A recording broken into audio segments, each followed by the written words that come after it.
All right, guys, our guest tonight is WWE superstar Kofi Kingston. How you doing tonight? Oh, fantastic. How are you guys doing? Can't complain. We got you on the line, man. How can we complain when we got you on the phone? I like your style, guys. You guys are winning me over. I like it. I like it. We have to do something. So, nobody else likes us. We might as well get Kofi on our side. All right, let's get right into it, man. WrestleMania approaching fast. Sunday, April 6th on WWE Network at pay-per-view. You've been a participant in several high-profile WrestleMania matches over your career. What is your favorite personal highlight? And looking back as a fan of the long history of WrestleMania, what's your favorite all-time moment? Oh man, great question. Well, for me, I have to say my favorite moment of all that I've had has been my initial WrestleMania, just because I've always been a fan of WWE ever since I was a kid, and I always wanted to be a WWE superstar. And every time I would fantasize about having matches, I would always fantasize myself being in a WrestleMania match. So when that actually happened for the first time, that was kind of like my dream coming true. So I don't know if there was an actual moment in the match, but just to be able to, I remember I was like laying on the outside. I think I like just fallen out of the ring off a ladder or something like that. And I'm just laying there like watching the show on the monitor, and just being like, oh my God, like this is like my dream. Like, am I dreaming right now, or is this real? And it was actually reality. So, it's, I think that's probably my favorite moment, personally. I guess if I had to pick a moment of, that wasn't necessarily mine, it would probably be WrestleMania 14 when Tyson punched out Michael. I thought that was awesome because, like I said, I was always been a wrestling fan, and WrestleMania 14 was like the time that I actually paid for my own ticket. I paid my own way to get there. I hadn't been to that many WWE live events, and it was awesome to be able to do that and to be able to witness all that, and just like the anticipation leading up to it. I mean, that week we had I think it was a contract signing with Vince McMahon and Stone Cold and Tyson was there, and then Vince McMahon got thrown into the Boston Harbor. And I was like right there for that. It was like the coolest thing, especially because nobody swims in the Boston Harbor. Like, it's ridiculously dirty. And the fact that Vince McMahon was actually in there, I mean, I think a lot of people, myself included, were concerned for his health. But to actually see him get like knocked over in there was pretty cool. So, yeah, good time. Mike Chiori? Kofi, you haven't officially been announced for a match at WrestleMania 30 yet, but you did tweet about the Andre the Giant Memorial Battle Royal after it was announced by Hulk Hogan. Do you intend to enter that match? Is that something that you might be interested in? Yeah, I would love to get involved in that. You know what I'm saying? Any type of Battle Royal / Royal Rumble scenario, I always look forward to because I can do some pretty cool things. And then on top of that, I mean, just to be involved in a match with, dedicated to a man with the profile, the caliber of Andre the Giant. I mean, if you think about that, it's awesome. I mean, how cool would it be to be the actual, like, the first guy to win it? You know what I'm saying? I think it'd be really, really cool. I think it'd be a really a lot of fun in the match, and I wouldn't be surprised if you saw a lot of like throwback guys come back for that match too. Because you always with the Royal Rumbles at least, there's always a couple of surprise entrants. So I wouldn't be surprised if there were some surprise entrants in that too. I would definitely love to get in the ring with some legends if possible too, because that's an experience that as a fan, I dreamed about. So who knows what's going to happen? Like I said, I haven't been officially announced into it, but I am assuming that I'm going to be involved in it in some way, shape, or form. I hope. But who knows? I guess we'll see. Brandon Gavin? Hey, Kofi, you're easily one of the most athletic wrestlers in the industry. Fans always know they can count on seeing something jaw-dropping for you, especially during multi-man matches such as a Royal Rumble or Battle Royal. Has there ever been a spot that you wanted to perform but were unable to do so? And if so, could you shed light on what your idea was? Yeah, there's been a lot of different things. I mean, like, I don't know if I can give any specifics, but I get inspired from all different types of places, cartoons and comic books and, movies and things like that. And if I see it, then I'll try to emulate it in the ring. And oftentimes you figure out, like, why these moves are comic book and movie-style moves, because a lot of times they can't be done. But I don't know if I can think of a particular one. I mean, most of the time I've thought of something, we found a way to make it work. And luckily it's actually worked out. Like the Royal Rumble jump that I did this year, I mean, there was like no contingency plan if I didn't make that. So it goes for the same with the handstand deal and, like the chair spot. Like if I fall, then I'm done. So knock on wood, luckily I've been able to actually complete what I've set out to do. But again, if I don't, like, there's no contingency plan. I guess if I fall, I'll just walk to the back and be eliminated. So hopefully that won't happen. But I guess again, we'll see. Yeah, we're rooting for you, man. Listen, last year you didn't get an opportunity to compete at WrestleMania 29. You were part of the pre-show panel. Firstly, how tough was it on you as a competitor to have to sit back and watch on the sidelines last year? And also, what does it mean to potentially get back in the fray this year? Yeah, well, definitely last year it was the worst. It was the worst of all time. But not the worst, because even doing the pre-show panel, I was able to do something that I wasn't, I hadn't really done before. And then on top of that, being there with Dusty Rhodes and and Mick Foley was amazing. You know what I'm saying? Because these are like two legends. You know what I'm saying? I'm sitting there in between them, and it's like, oh my God, like, it was a cool experience. But at the same time, as a WWE superstar, your goal is to be in WrestleMania in some way, shape, or form, so you can get a chance to fill the show. And when you're not, it definitely is. It's a blow to your ego. You know what I mean? Because it's almost like you set out to do something that you didn't do. But it's also eye-opening and just motivating for the next year, because you remember where you were at that point and you try to not end up there again.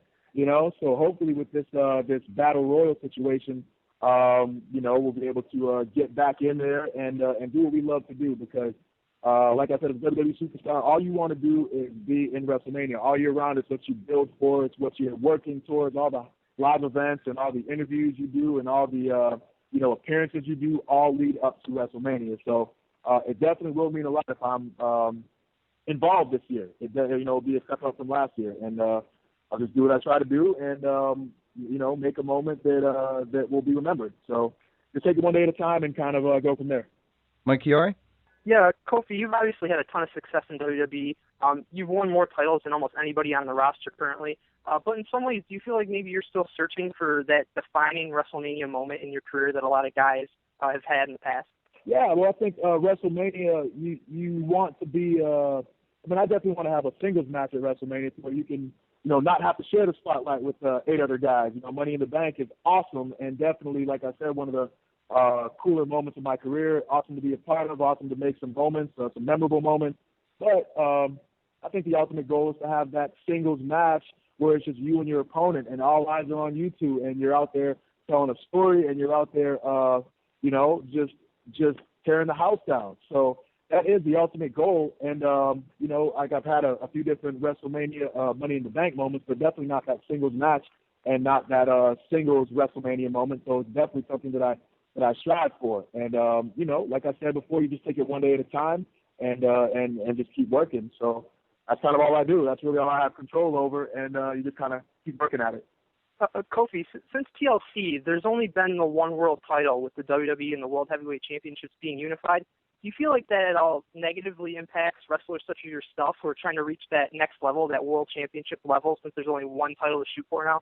Well, it definitely, I don't know if it negatively impacts, but it definitely makes it harder, obviously, even in terms of just storylines. There's only so many storylines that the champion can be involved in if he has both titles. But at the same time, if you do get to that point, it's that much bigger because you're like the super ultra mega champion. You hold all the titles. You know what I'm saying? Like, so it's, I guess, bittersweet. It has its benefits and definitely has its upsides and downsides. But I think for the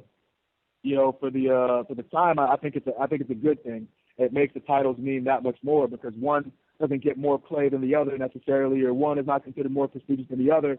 If you hold the WWE World Heavyweight Championship, you are the unified champion. You're the man. You're the man of men. So I think it's a pretty cool thing. You still haven't won a world title in WWE yet, obviously, but there's still plenty of time to accomplish that. Do you feel like there's ever been a time in your career maybe where WWE could have capitalized on a great deal of momentum that you had to win that title? Maybe a lot of people point to your feud in 2009 with Randy Orton. Do you think that's a time when you could have maybe won the world title? Well, I mean, if you think about it, like there's, you can become a champion at any given time. One day you can be at one point on the roster, and the next day you can be the world champion. So who knows, what the what ifs would have been. You know what I mean? Like if I think about all that, then I would drive myself nuts. You know what I'm saying? Like there's a whole bunch of different ways that a storyline can go, and who's to say it would go one way or the other if something happened or the other thing happened. It's impossible to kind of speculate. I mean, it's all speculation. So, but that's what WWE is really all about, is that you're watching this show and you anticipate which way a storyline might go, and when it goes the other way, you're swerved. So that's kind of like the good thing about WWE, and that's what makes it different than any other form of entertainment. So I think it's who knows what could have happened, what would have happened, what should have happened. I don't really focus on all that. I focus on what I want to happen, and I try to get there. Okay, last two questions. BG, take the first one, please. Yeah, Kofi, earlier you mentioned about drawing inspiration from comics and cartoons, but now WWE Network is providing unprecedented access to WWE's video library. Are there any matches or specific wrestlers that you've been watching on WWE Network to try to draw any inspiration from?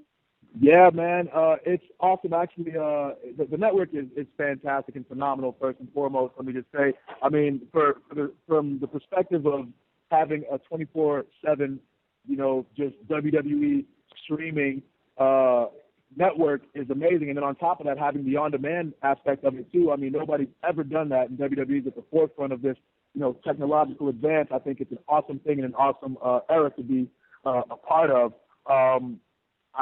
For me personally, I've been watching. I've been watching a lot of everything.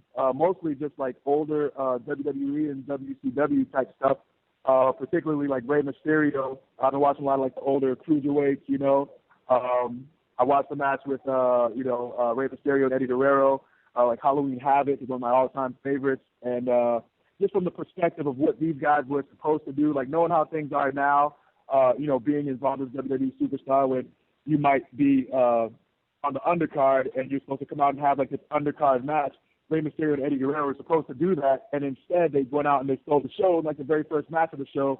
And from what I read in their books, people were pretty upset about that, So just to watch the match and then know kind of what happened backstage and what happened, I guess politically, quote unquote, it really is one of my favorite matches, one of my favorite scenarios. But the network is awesome, man. Like just watching the older matches and having access literally at any time is crazy. When the NXT pay-per-view came on Arrival, I was actually watching it on my TV, and then I had to take the dogs on. I didn't want to miss any of the match.